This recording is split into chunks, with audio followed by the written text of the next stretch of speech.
Assalamualaikum warahmatullahi wabarakatuh. Alhamdulillahirrahmanirrahim. Wabihi nasta'in wa ala umuri dunya waddin. Wassalatu wassalamu ala asrofil anbiya'i wal mursalin sayyidina wa maulana Muhammadin ajmain amma ba'du. Pertama-tama marilah kita panjatkan puja dan puji syukur atas kehadirat Allah SWT yang telah melimpahkan rahmat serta hidayahnya kepada kita semua. Salawat serta salam tetap tercurahkan kepada junjungan Nabi Agung kita, Nabi Muhammad SAW, yang kita nantikan syafaatnya kelak di yaumul kiamah.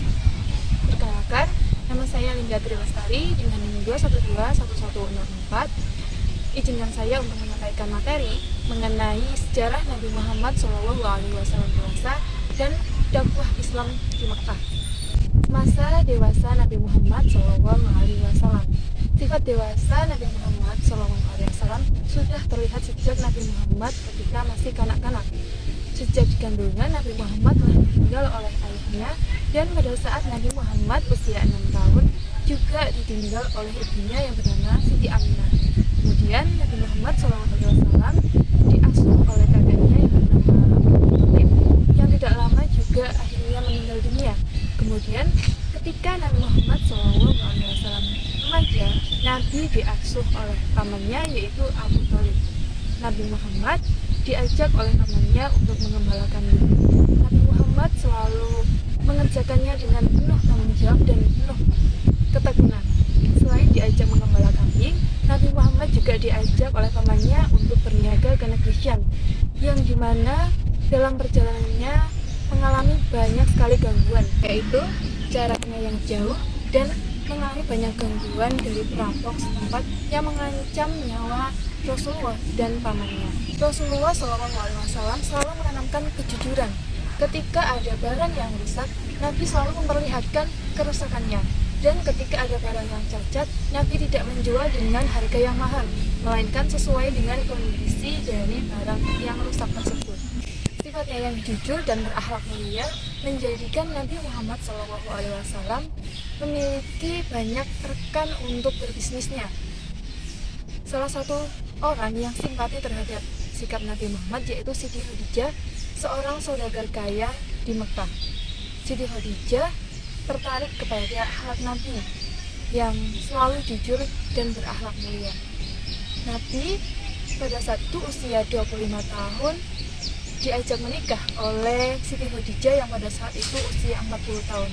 Kemudian Nabi Muhammad SAW bermusyawarah kepada pamannya dan akhirnya disetujui. Sebelum masa kenabian, pada usia 35 tahun,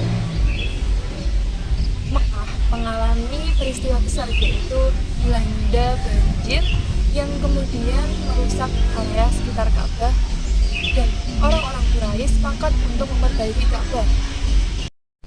Ketika pembangunan Ka'bah telah sampai pada bagian peletakan Hajar Aswad, mereka saling berselisih tentang siapa yang akan meletakkan Hajar Aswad ke tempat semula. Bahkan hampir terjadi pertumpahan darah di sekitar Ka'bah. Kemudian akhirnya Abu Umayyah memiliki jalan keluar, yaitu siapa yang pertama kali masuk lewat pintu masjid dialah orang yang memimpin peletakan Hajar Aswad. Allah SWT ternyata menghendaki Rasulullah SAW yang pertama kali masuk pintu masjid. Akhirnya Rasulullah SAW memimpin peletakan Hajar Aswad dengan membentangkan surban beliau dan meletakkan Hajar Aswad di atas surban beliau. Akhirnya Rasulullah SAW memerintahkan kepada masing-masing kabilah untuk memegangi ujung dari setiap sorban dan meletakkan Hajar Aswad tersebut ke tempat semula, sehingga pertikaian dan perselisihan antara mereka tidak terjadi. Masa dakwah Rasulullah SAW di Mekah. Masa dakwah Rasulullah SAW dimulai dengan sembunyi-sembunyi dan rahasia. Nabi Muhammad melakukan dakwahnya di majelis-majelis orang Quraisy dan melakukan dakwahnya dengan orang-orang terdekat Nabi. Orang-orang terdekat Nabi yang pertama kali masuk Islam diantaranya yaitu ada Khadijah binti Khuwailid, Ali bin Abi Thalib, Utsman bin Affan, dan lain sebagainya. Orang-orang tersebut dinamai dengan as-sabiqunal awwalun atau orang-orang yang pertama masuk Islam. Setelah dakwah sembunyi-sembunyi Nabi, akhirnya Nabi melakukan dakwah secara terang-terangan yang mana sesuai dengan firman Allah, yaitu Bismillahirrahmanirrahim, fa'astaqbima tu'maru wa'arid anil musyrikin, yang artinya maka sampaikanlah Nabi Muhammad SAW secara terang-terangan segala apa yang telah diperintahkan kepadamu dan berpalinglah dari orang-orang yang musyrik. Terdapat dalam Quran surat Al-Hijr ayat 94. Dakwah secara terang-terangan yang dilakukan oleh Nabi Muhammad SAW ini banyak sekali mengalami tantangan dan penolakan dari orang-orang Quraisy.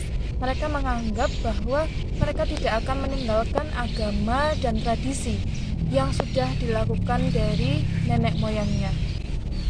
Perspektif pendidikan agama Islam mengenai sejarah Nabi Muhammad SAW dewasa dan masa dakwah Nabi di Mekah merupakan periode sejarah yang sangat penting, karena pada masa beliau dakwah di Mekah merupakan awal dari perubahan sosial, spiritual, dan moral masyarakat Arab saat itu. Kata-kata motivasinya yaitu sejarah Nabi Muhammad SAW dewasa mengingatkan kita bahwa kesulitan dan rintangan adalah bagian yang tidak dapat terpisahkan dari perjalanan kita untuk menuju kesuksesan dan kejayaan. Demikian materi yang dapat saya sampaikan. Kurang lebihnya saya mohon maaf. Wabillahi taufiq wal hidayah. Wassalamualaikum warahmatullahi wabarakatuh.